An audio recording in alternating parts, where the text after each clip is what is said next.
David Claman is an associate professor at Lehman College, TUNY, where he teaches music theory and composition. He has held residencies at the MacDowell Colony and the Bellagio Center in Italy. He has received grants from the Fromm Foundation, the American Institute of Indian Studies, and he is a Fulbright Nehru Fellowship also, where he was a visiting professor at Delhi University. David has been commissioned by the American Composers Forum, the Cygnus Ensemble, flutist Tara Helen O'Connor, and the Creviston Feder saxophone guitar duo, among others. He has recorded works which can be found on Albany, Innova, and Bridge levels. David Claman holds a bachelor's degree from Wesleyan University in the music of South India, a master's degree in theory and composition from the University of Colorado, and a PhD in composition from Princeton. With him as uh, with Dr. David Claman, we have two other important persons for this fourth session, Mr. Shivannand Maharaj from Port of Spain and Mr. and Dr. Renu from Allahabad University. So now I hand over the floor to Dr. David.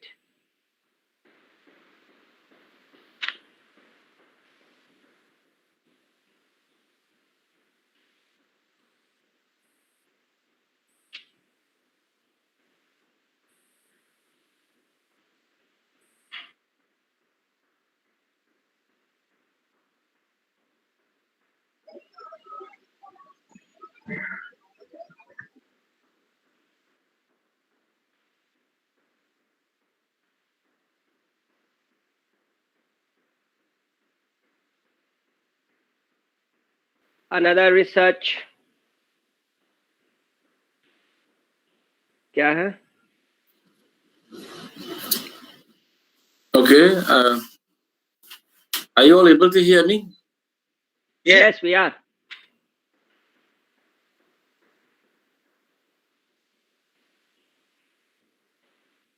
Okay, so let me move forward with my presentation. Pleasant namaskar and good evening to one and all here in this prestigious two-day international webinar entitled The Role of Arts in Overcoming the Adversity of Life in a Global Perspective, under the very creative band NaadAura, or Musical Odyssey. I'm truly honored to be part of this most wonderful initiative and deeply appreciate this opportunity to make my presentation here today. The role of arts in dealing with the various manifestations of adversities, especially during this pandemic period, is wide-ranging, particularly as it relates to music and health. In looking at music as it impacts upon our health as human beings is by no means a small matter of life. On the contrary, it enables us to explore and embrace the various discoveries through which music directly offers mankind immense hope, as many health-related problems have been found to have great improvements due to scientific research. Music has and continues to play a crucial role for individuals recovering from a stroke. Scientists at the Houston Methodist Hospital in Texas, USA, have done studies which indicate that music has the power to increase activation and improve functional connectivity within the human brain. Anita Forsblom, a known music therapist in Finland, who has been working in the field for the past 20 years, says that music has helped many stroke patients in their recovery efforts, both through listening and participating in music. Therapy may include singing for restoring language functions or playing simple instruments for enhancing their motor skills. The use of musical instruments like the tambourine, maracas, drums, and other handheld percussion instruments have been found to play a key role in brain functionality.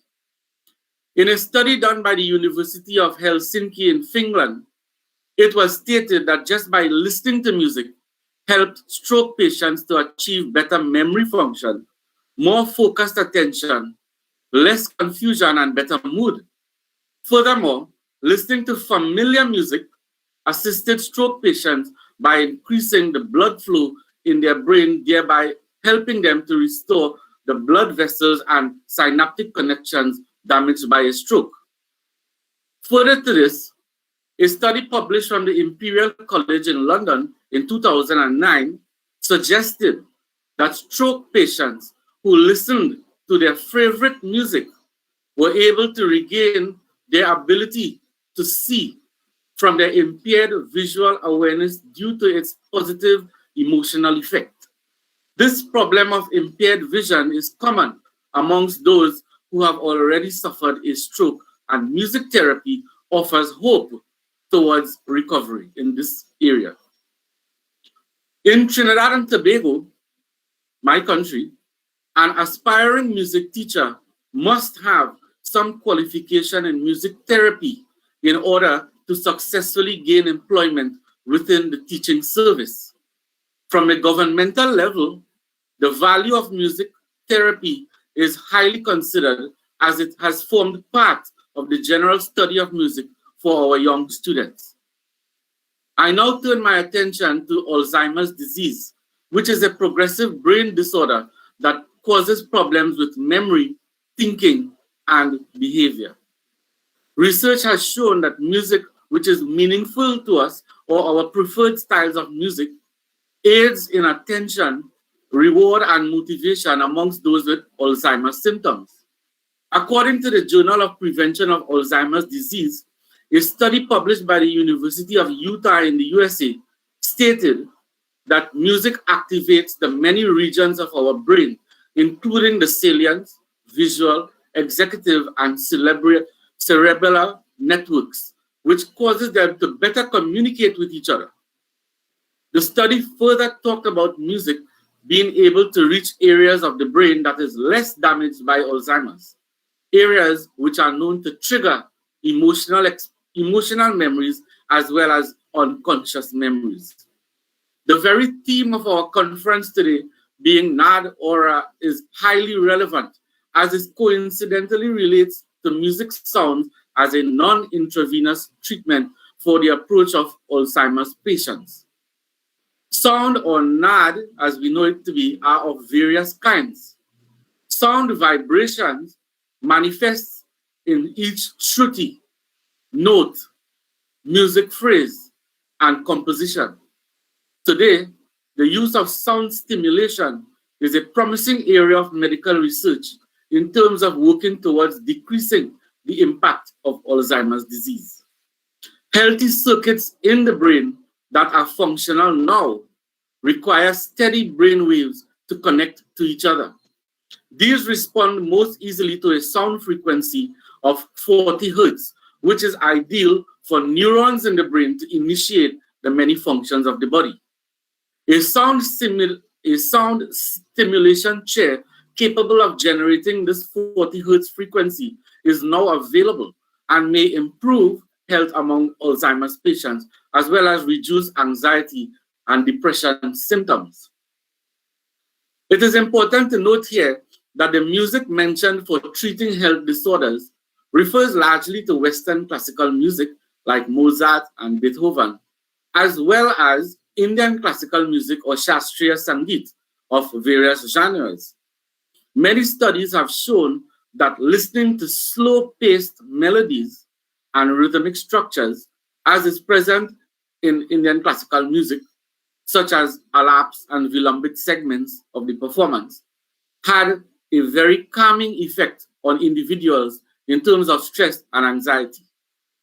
While the fast-paced rhythm songs, like what you would probably find in genres such as rock and techno music, of course, nothing against these genres, of course, seem to increase their levels of these disorders under experimentation.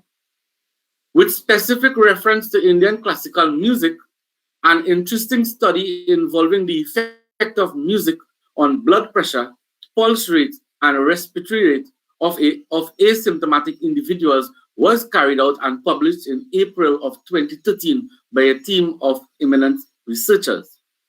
The findings from this study indicated that individuals, after listening to Indian classical music for 22 minutes, saw significant reductions in their systolic and diastolic blood pressure, pulse rate, and respiratory rate.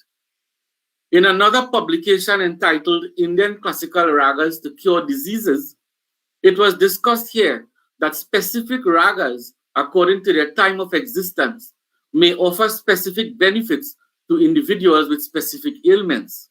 For example, Rag Darbari Kanera and Ahir Bhairav was found to be instrumental in lowering blood pressure and anxiety levels, as well as the ragas Bihag and Bahar in assisting patients suffering from insomnia and other sleep disorders. It therefore comes as no surprise that the healing properties of music plays an integral part in relation to yoga and meditation.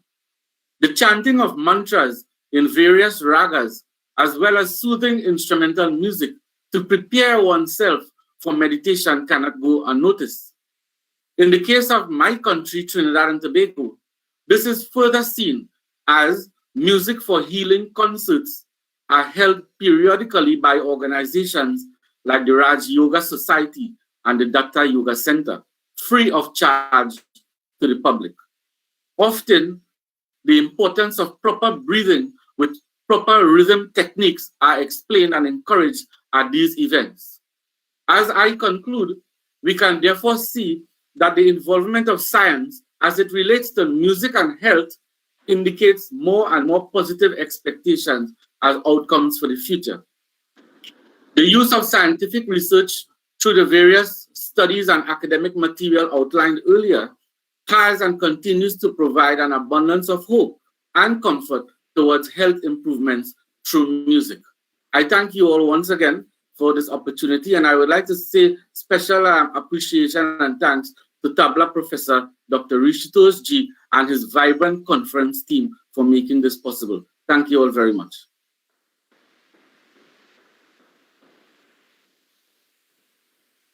Thank you so much, Shivannand Maharaj Sahab.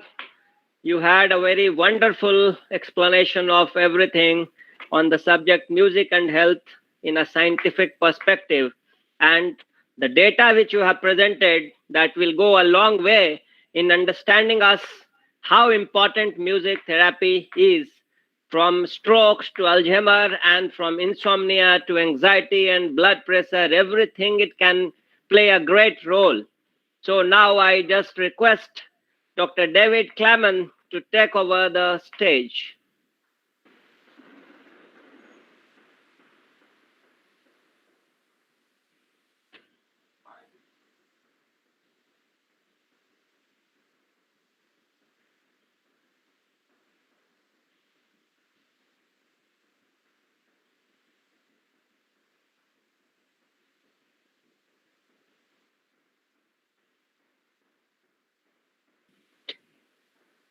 Ravi Sharma Sahab, you had some question? Again,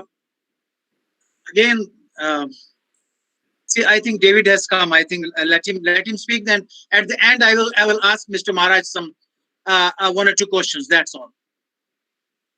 And to Vincent Kelley also. And just want to know from Kelley, your last name is Kelley, and Luke Kelley is also last name Kelley. Do you have any connection or any relation between you both? No. No, not that I know of.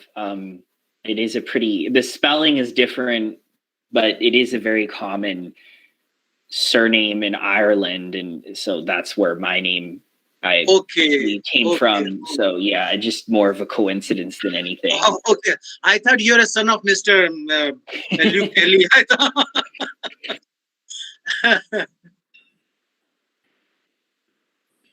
And where is Mr. David? Again disappeared?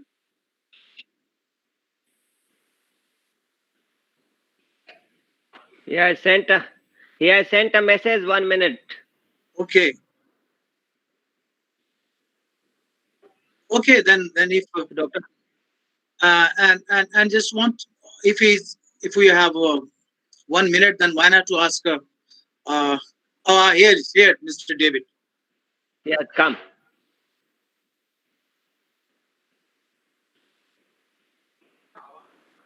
Dr. David.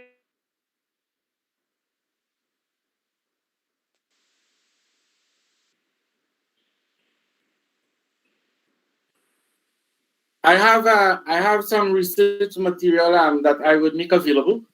I will send from what I could, where I got all my information. In terms of you didn't tell anything that you had any clinical research on the ragas. You were just mentioning written in books and nothing else. That's all, which has not been proved at all. Not even in India. Actually, based on the material that I will make available to you, the experimentations and so on that were done did point towards, to some extent, and of course it's still ongoing. Research is still ongoing in many of those areas as it comes. But with my amount of time that I had to get things organized, I was able to put together, some of these, because of that topic, music and health. I was able to pull together such amount of information thus far. Thank you, Shivannand. Okay. Dr. David Claman. Yes, can you hear me now? Yeah. Hey. Okay. I'm very sorry. At last. Very sorry for the technical difficulties. Can you see me? Yes, very well. Okay, very good. Thank you so much. And first of all, I very much want to apologize to Shivannand Maharaj because I was not able to give him a proper introduction, and I would like to do that now. But it's also interesting that his research is, I'm going to be covering some similar topics that he's talked about, and we'll maybe answer some of the questions that people have had. So please let me give the introduction, and then I'll begin, and my apologies once again. It's fun with computers, I call this.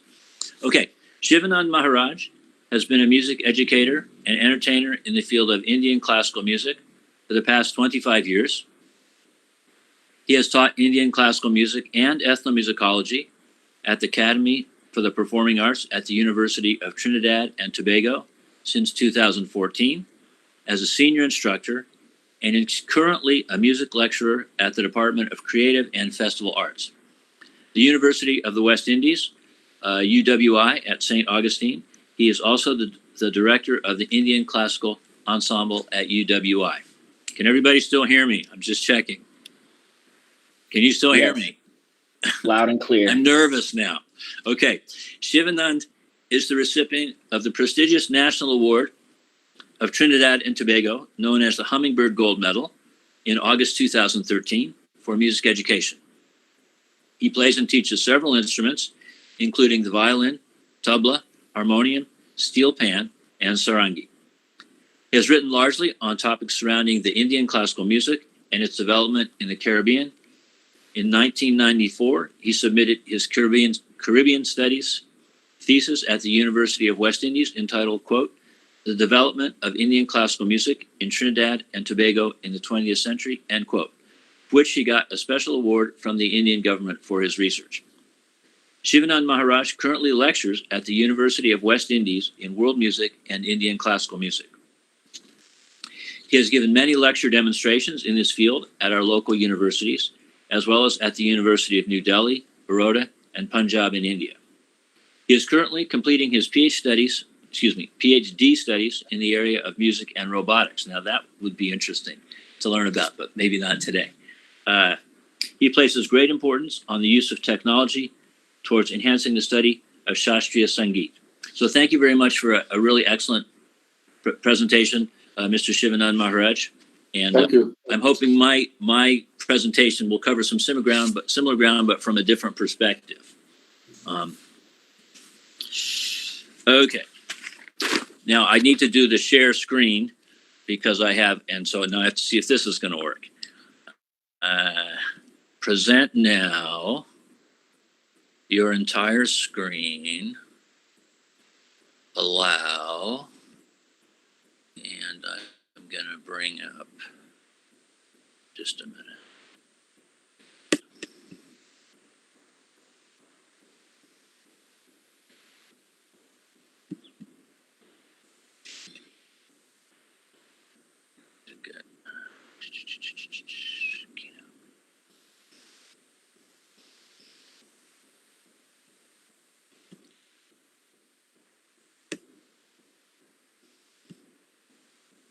Okay, are people able to see this?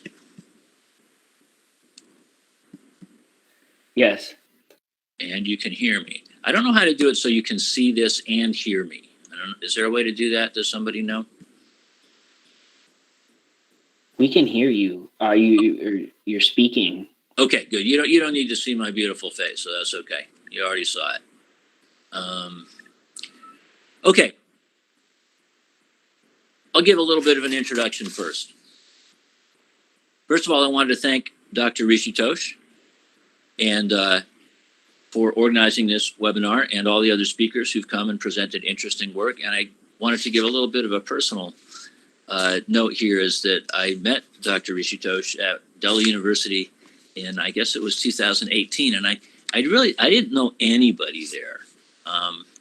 And I didn't really know anything about Hindustani music, but through him, he was friendly. He invited me to his class and for coffee and to his home. And through him, I met his brilliant student, Vincent Kelley, who we heard from, and also met Dr. Damani Phillips in India, and learned today that he did his PhD at the same school, University of Colorado, where I did my master's degree.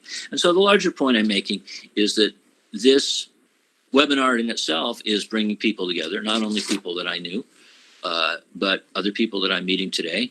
And in that way, it is therapeutic. It is decreasing the isolation, which I think is one of the main things that we're all suffering from. So having said that, thank you to everybody. And now I'll begin my talk. I'm not a scientist. I'm a music composer and professor of music.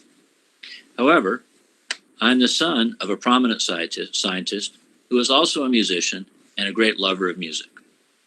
This presentation is based on some interesting conversations. Go to the next slide. Just a minute.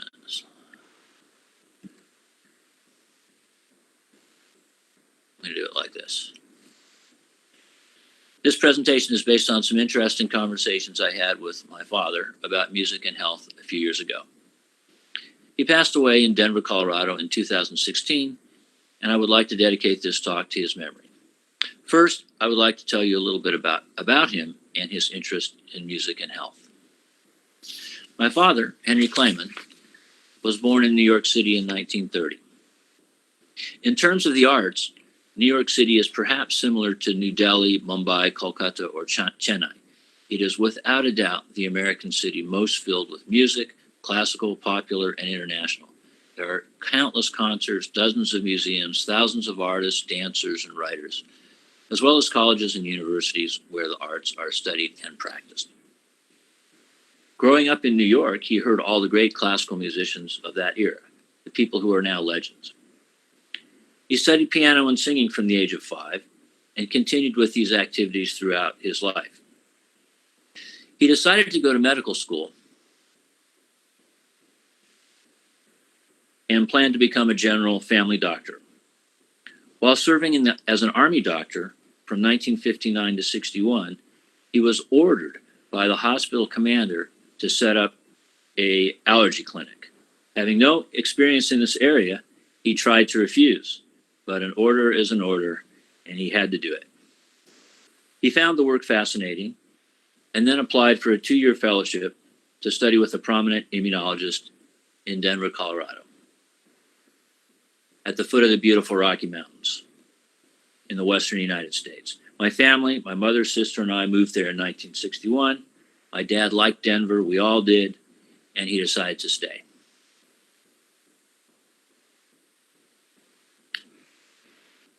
He reports, I'll back up, hang on a second. He reports that most of his early scientific experiments were failures. But a few years later, in 1966 while doing a routine experiment, which seemed like yet another failure. Before tossing it in the dustbin, he and his colleagues decided to re-examine the strange results of this experiment. And thus, nearly by accident, they made a discovery which had to do with the interaction of what are called T cells and B cells, which changed the direction of immunology and was a key to understanding the human immune system. This discovery has had many applications in subsequent years, including the understanding of AIDS and other diseases.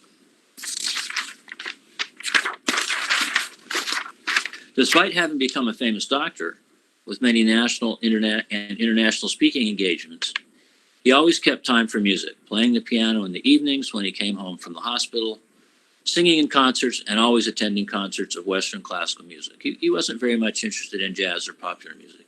His knowledge was so broad that any classical composition that came on the radio, he knew the name of it, he knew the composer, he knew everything about it.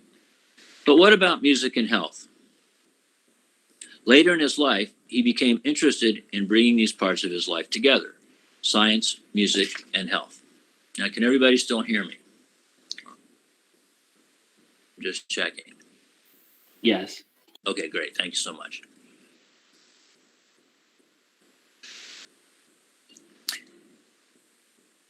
He did not do research in this area himself, but he studied the up-to-date research of others. Here are some excerpts from an interview I did with him in 2011. He was, by the way, always very good at explaining the complexities of science to the common person in clear language. I've looked at a lot of other websites where people explain what an fMRI is and various other aspects of it, and I still came back to his interview because it's so clear. So I asked him this question: what kind of hard scientific evidence is there for the relationship between music and health? DC, that's me, he's HC. As a matter of fact, there is a fair amount of information about music, health, and disease. I would be very doubtful if someone were to try and convince me that music can heal a fracture better than silence. He had a kind of a sense of humor. I have no doubt, however, from the published research, which is considerable, there is research, that music of different times can change people's moods, attitudes, and this is the important part that I underline, and their physiology. DC, that's me. I think most people would agree with you about the psychological effects of music. But for me, the physiological connection is less clear. Could you talk about some of the research? And this is going to dovetail a little bit with Shivannand Maharaj's talk. Among the most interesting research is with what is called functional magnetic resonance imaging, or fMRI. These investigations look at the parts of the brain which are turned on, or interestingly enough, turned off in various situations, in this case, listening to music. This is what an fMRI machine looks like. They put you down on a bed and slide you in there and take a bunch of photographs of your brain. Doesn't look like a lot of fun.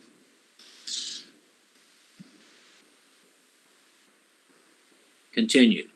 fMRI technology has shown us that music is processed in many more different parts of the brain than what we call the hearing center, the auditory cortex. That's what they thought like 50 years ago.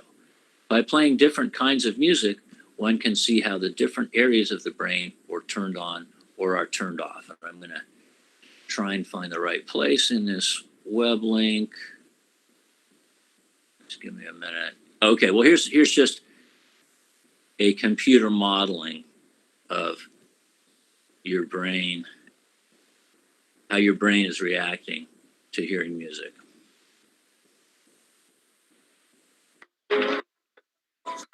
You can see certain areas lighting up. In fact, a lot of areas lighting up.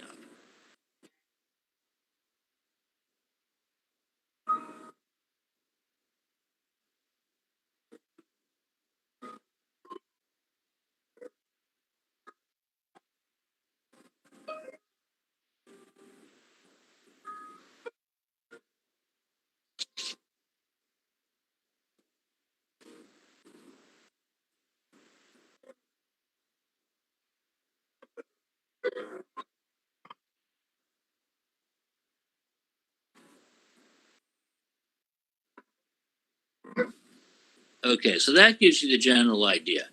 But let's go into a little more detail about that.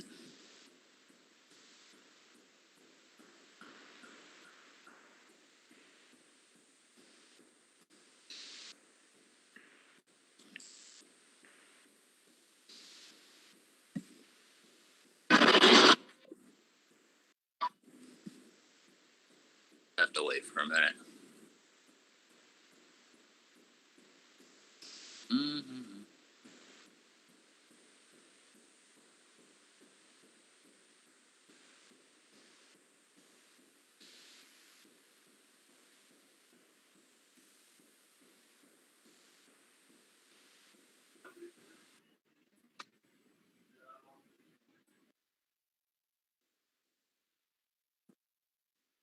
Can people hear this? Audible.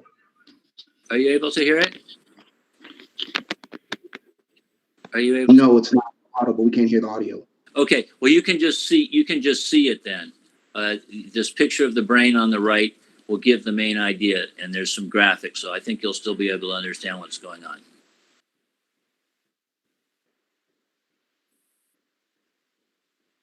It's here.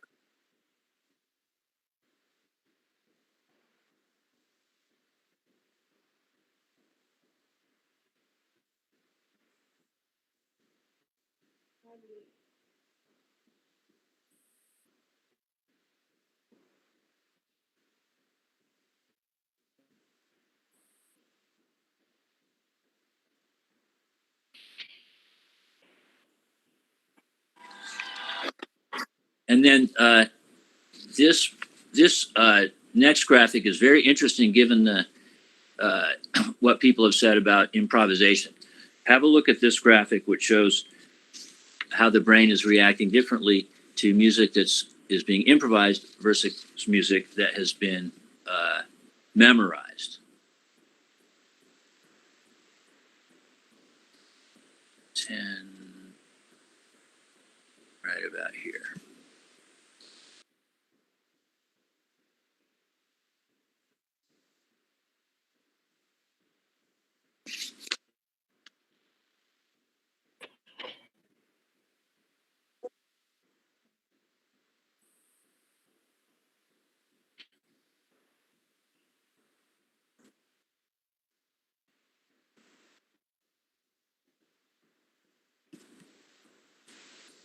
Okay.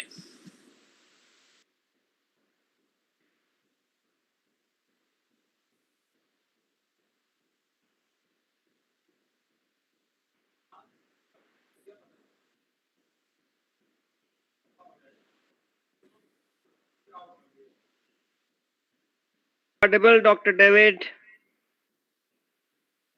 I would now like to introduce Dr. Renu Johri, the resource person for this Music and Health, a Scientific Perspective, the fourth session of this international webinar. Dr. Renu Johri is a daughter of a very respectable Srimati Sakuntala Johri and late Sri Anand Prakash Johri. She was born in a reputed cultural middle-class family in the district of Bareilly of Uttar Pradesh, and her grandparents, late Sri Ram Mohan Johri and late Srimati Amba Devi, belonged to Arya Samaj. By nature, you are a spiritual person. Your guru is the greatest Pandit Sri Ram Sharma. Since Acharya, since childhood, your areas of interest are music and literature. More than 24 of articles, research papers of yours have been published in various prestigious magazines, research journals, books, etc. 5 books are in your name, 2 as an author and 3 as an editor. You are finalizing major research projects. 10 research scholars have been awarded DPhil degrees under your supervision, and 2 SRFs are still working. You have served on several faculty, DPC and the highest governing body of University of Allahabad, executive councils as a member, and served in other universities too. You are founding member of Padma Bhushan Pandit Samta Prasad Trust of Tabla, and you have organized 5 historic consecutive Tabla Divas Samaro on May 31st since 2015 to 18. and one concert on Establishment Day on 18th November 2017. You believe that in the field of music, theory and practical together form balance, achieving excellence in theories of Lay Tal. You also take tutelage of Pandit Kumar Lal Mishra through Ganda Bandhan ceremony. At present, you are busy in writing another books for the students. So now I request Dr. Johri to share her experiences on this subject, music and health, a scientific perspective. Namaskar. Thanks, Dr. Praveen Kumar ji. Am I audible? Yes, you are. My voice is coming Yes. out clearly. Exactly. Okay. Namaskar. Very good evening to all fellow resource persons of this session on the second day of an international webinar on the role of arts in overcoming the adversity of life in a global perspective, organized by NaadAura Musical Odyssey. And I extend my heartfelt thanks to Dr. Rishitosh Kumar for inviting me in this prestigious, relevant webinar. And my topic is music and health, a scientific perspective. Like others too, I too am not a practitioner music therapist, but I believe in these researches and I believe the healing power of music.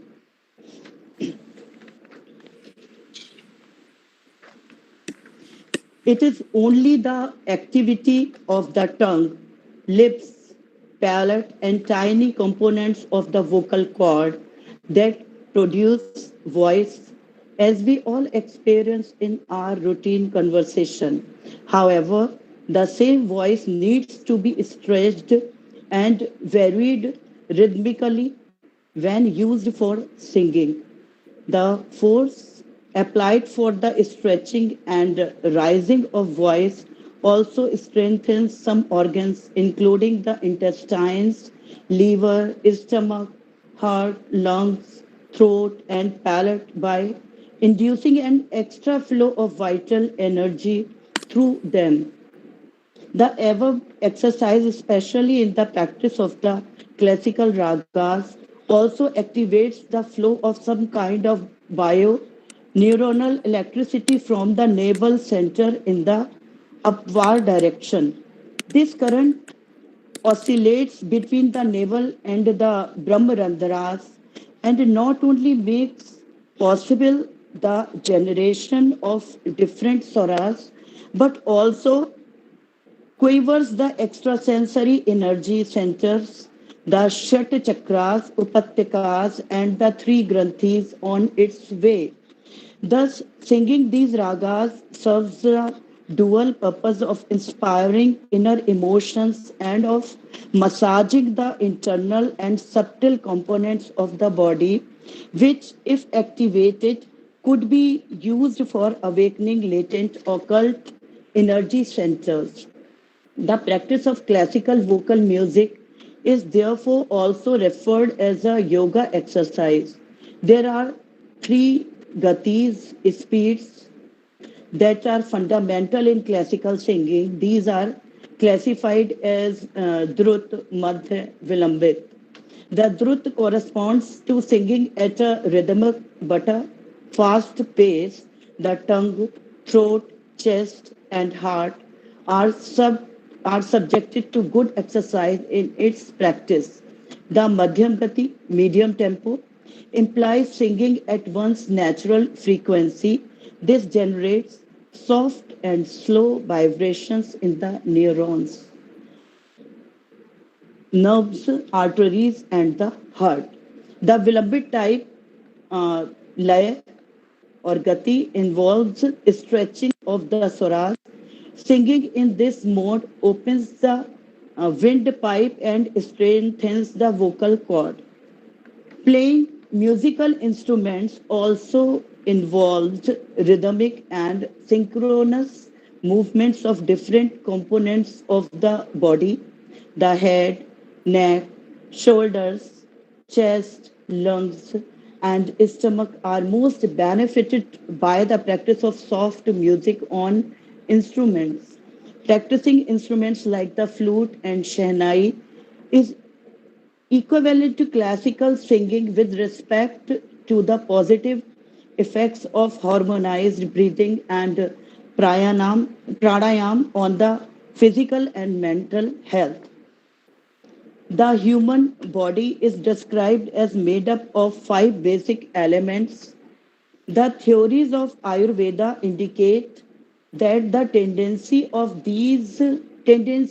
of these elements vary according to the level of Vata, Pitta, and Kapha.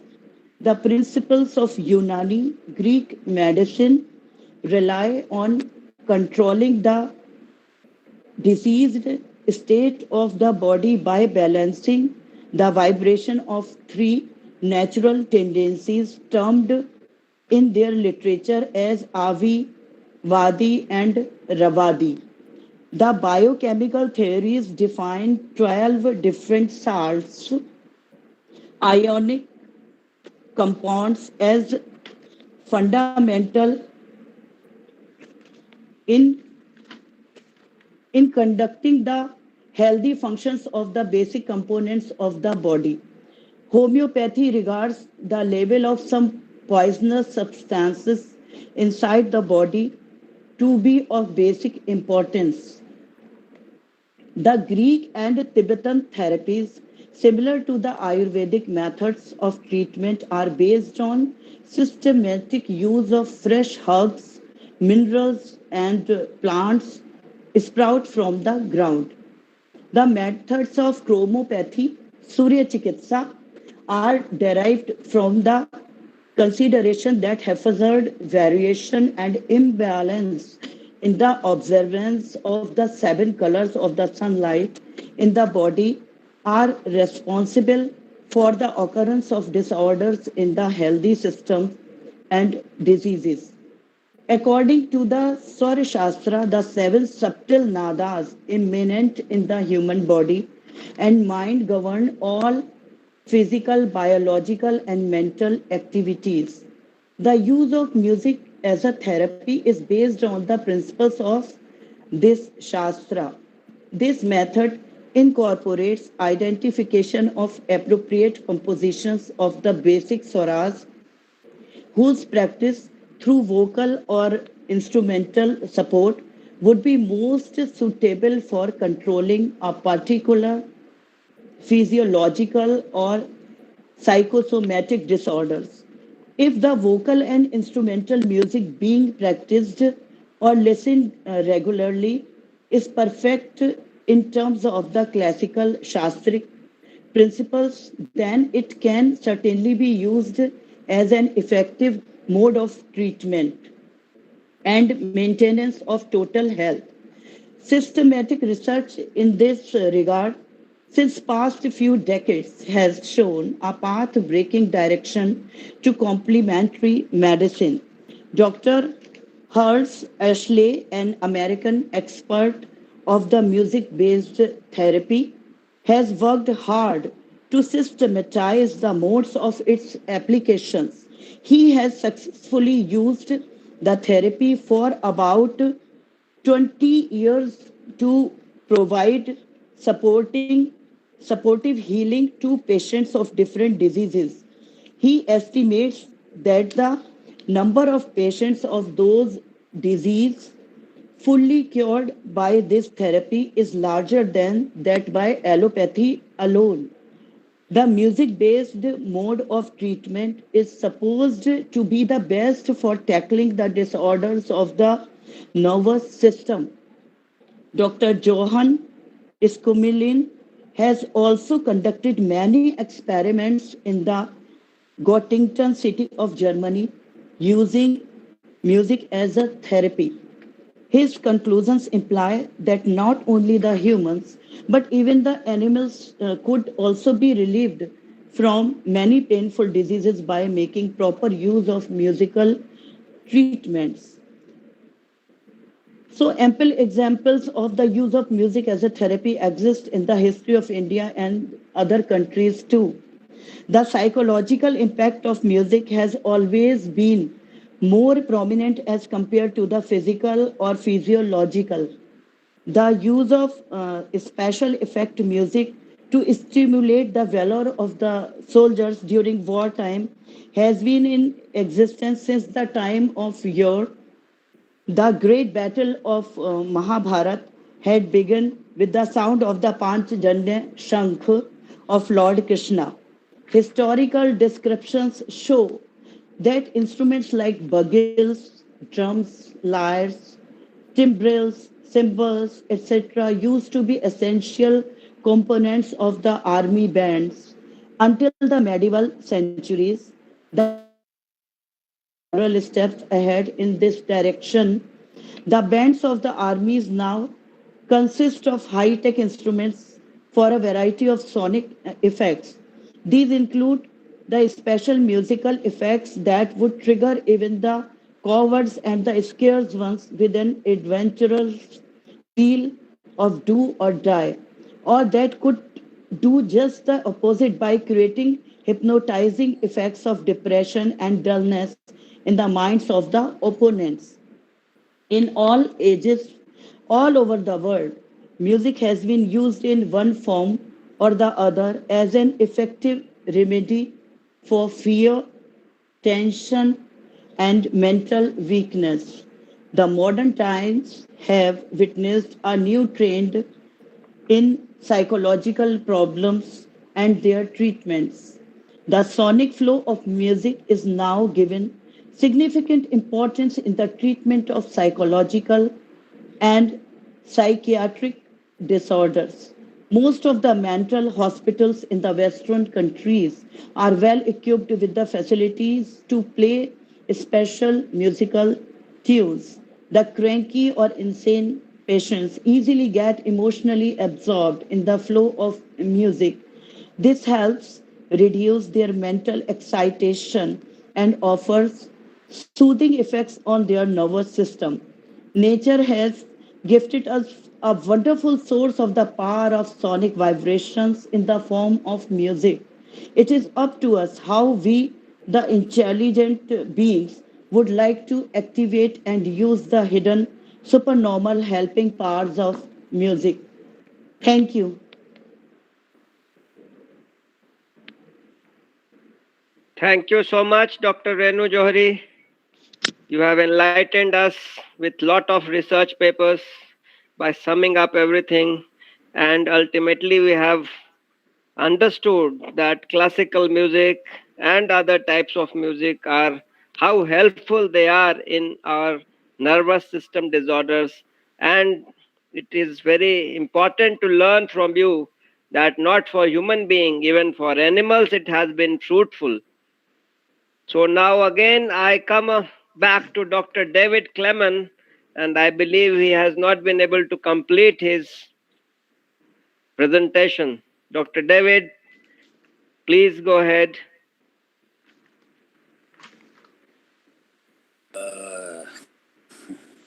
Can people hear me now? I just Yes, I'm absolutely. a little bit discouraged. Okay, I'm sorry. I'm glad you can hear me, and I would like to give a proper introduction to Dr. Renu, which I also was not able to do. So just give me 1 second. Sure.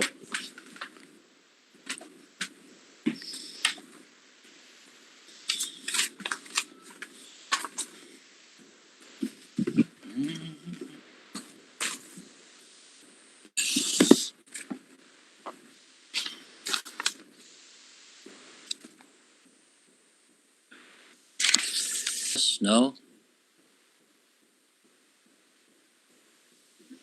Yes, we can hear you. Thank you. Dr. Renu Johri, daughter of very respectable SMT Shakuntala Johri and late Sri Anand Prakash Johri, born in a reputed cultural middle-class family in district of Bareilly in Uttar Pradesh, Her grandparents, late Sri Ram Mohan Johri and late SMT Amba Devi, belonged to Arya Samaj, as did my in-laws in Uttar Pradesh. By nature, she is a spiritual person. Her guru is the greatest Pandit Sri Ram Sharma Acharya. Since childhood, her areas of interest have been music and literature, and her qualification, an MA in Sanskrit, Praveen in Tabla, NET, JRF, PhD, D.Lit, clearly shows her interest.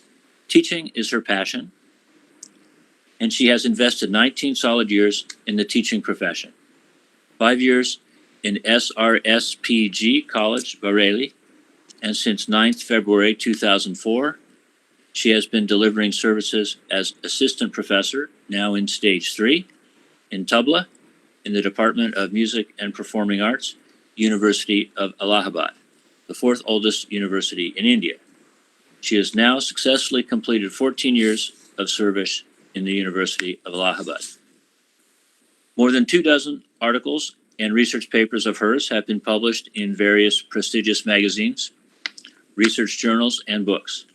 5 books are in her name, 2 as an author and 3 as an editor.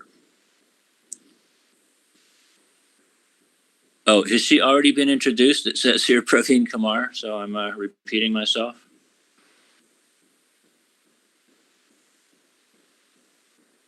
Hello.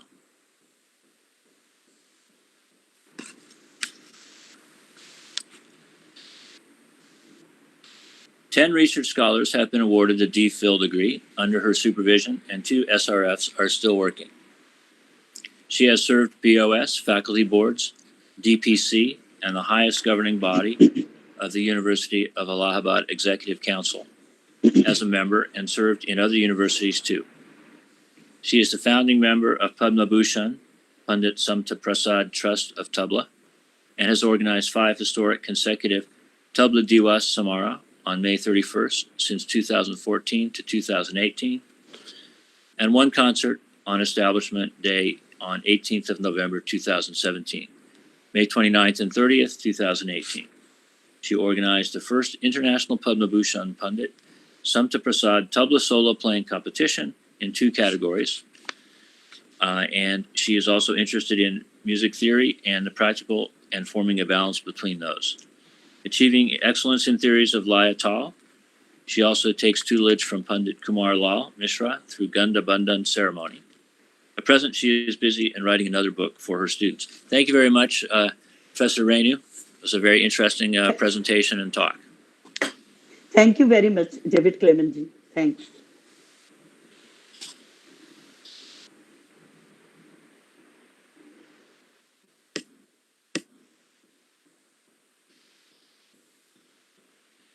So I think I've finished my presentation. I'm not sure if people heard the end of it, or maybe we should just move on because of the technical difficulties. I think I made the main points, and as of other people on the panel, about the scientific evidence and proof of music as a healing facilitator, as my father would say.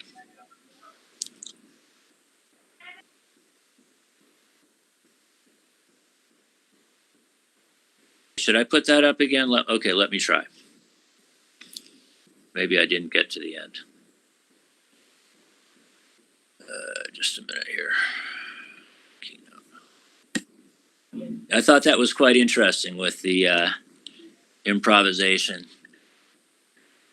Does anybody have any questions from Dr. David?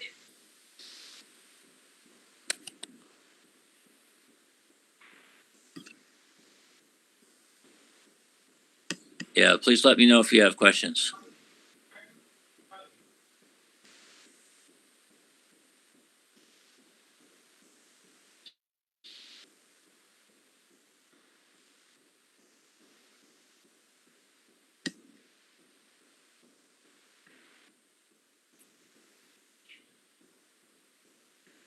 Do is just go to the very end of the talk to make the final points.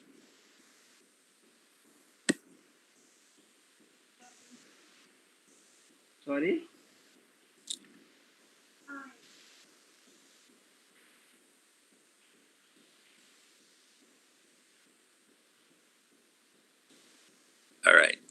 So my father also talked about if you played music that people didn't like, a different part of their brain would be activated. But just skipping down to the end,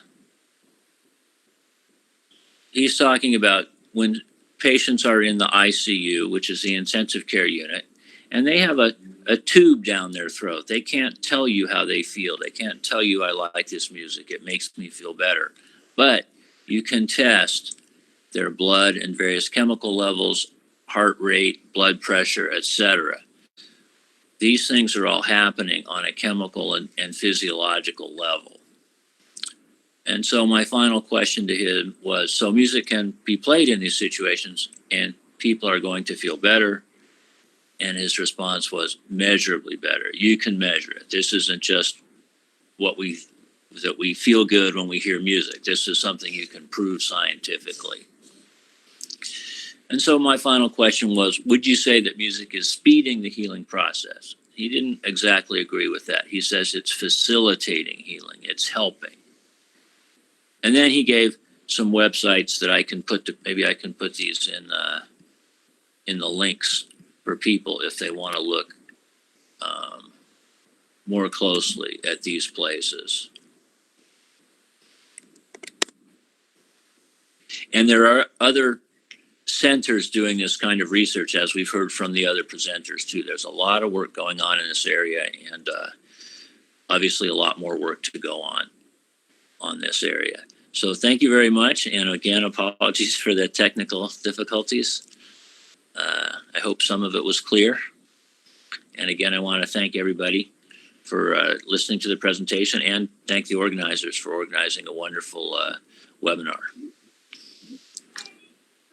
Thank you so much, Dr. David Claman. We can appreciate that in the technical world, we face some technical glitches sometimes. Yeah. So with your wonderful presentation, we just missed out because of this technical glitch. But still, the main theme which you conveyed through the live example of your father, Mr. Henry Claman, and the thing which related to brain scan and the literary listening to music and how it lessens the need for pain narcotics. These are wonderful experiences one can undergo during one's lifetime. So with this, I just conclude this and hand over the stage to the chairperson of NaadAura to say his concluding words, Dr. Rishitosh Kumar.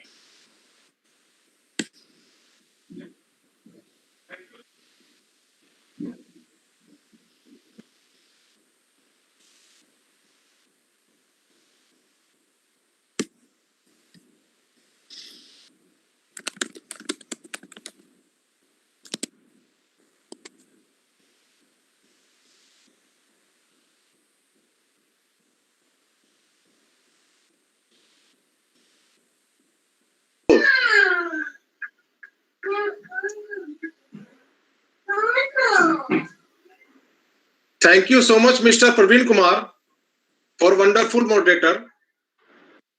Thanks a lot, everybody, to make this webinar wonderful. Every participant has presented very well. Thank you so much to my whole team. Thanks today a special presence, Dr. Damani Phillips. And thanks to